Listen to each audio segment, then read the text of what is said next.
I can't help myself. I run a little dish of soapy water at the beginning and I'll pop the chopping knife, just do that at the time. I just pop it in soak. If you don't want to wash it, that's fine. Pop it in soak. Pop a bit of water in there. You got the beans out, pop a bit of water in there. Bit of water in there. Let's not put it straight back on the ring there. Let's not put it straight back on the ring with that little teaspoon of bean juice still in it and the residual heat of the ring there, just burning that on like a glaze in a kiln.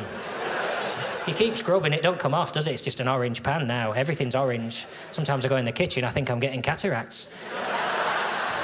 Residual bean juice everywhere. Just pop it in. So, same with your baking trays. Tip your roasties out, little bit of water in there, back in the oven, shut the door. The residual heat of the oven, it boils that water, it lifts all the grease off. You tip that away, you've washed the thing already, and you can write that down, because that's fucking gold, that is.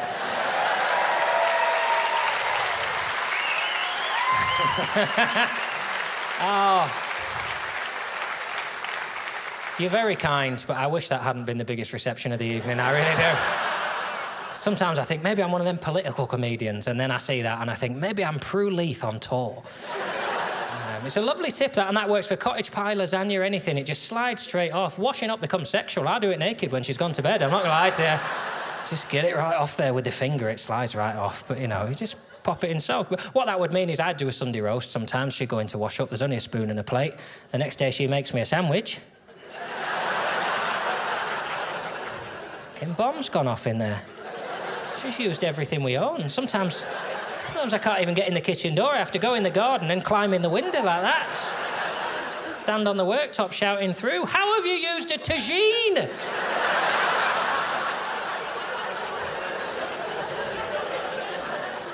So now the rule is you do everything, you get the next night off. That's fairest, right? But what it does mean is emptying the dishwasher is one of those weird jobs, isn't it? It's hours after the event, so I'll see it's finished. I think, well, I'll open the door, pull the drawer out, and then, to be fair, she'll often come back down from bed then, because she can hear me screaming. She'll say, "What's the matter, John? Is it the spider?" I say, "It's not the spider, it's the dishwasher." She says, "You're joking." I say, "No, get comfortable while we go through it all."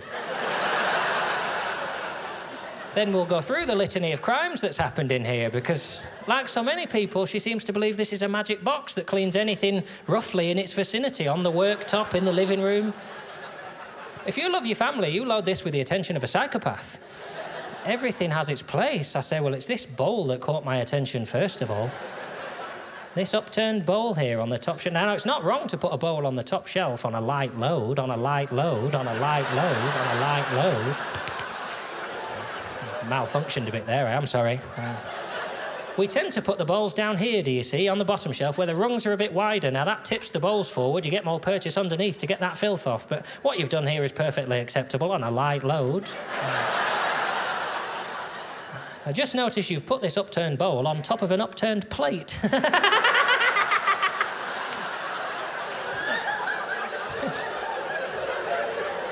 Really had to ask how you thought that was ever going to get clean in there.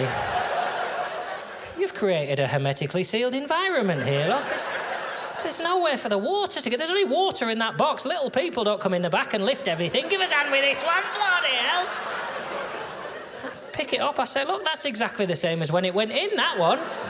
Except now it's warm and damp and a day old. Do you see how dangerous that is? You couldn't grow mould in a more efficient environment than that. We'll put that one there. That'll have to be done again. Let's start a little pile.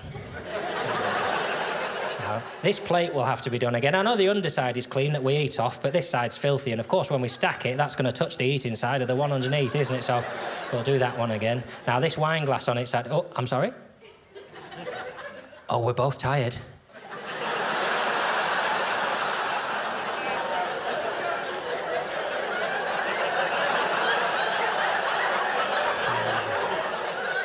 Unbelievable. Think this is a hobby of mine at 3 o'clock in the morning, dear. Now, this wine glass on its side, that'll have to be done again by hand as per the note. Don't know if you're getting my emails, you never reply. Push the drawer down. Now, if you'll come downstairs with me, you see we've fallen foul of the old two-spoon rule there, haven't we? That's 2 spoons in the same compartment. It does look like 1 spoon. It does look like 1 spoon. And that's the problem, you see. They've tessellated together. That's why we call it spooning, you see. They've gone together. Looks like one lovely clean spoon, doesn't it? But if I just fan them out, look, you see, it's the front and back of 2 filthy spoons, isn't it? The state of that, all covered in yoghurt and grass. You've been to the park again, haven't you?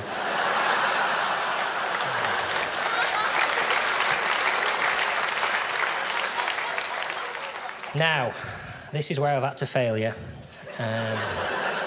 This is your major fault. This is the bread knife in the cutlery tray there. Now, of course, it's called a knife. I can see why you've put it in there, but if you'll come down with me, see, it's not actually a semantic issue. It's an issue of height.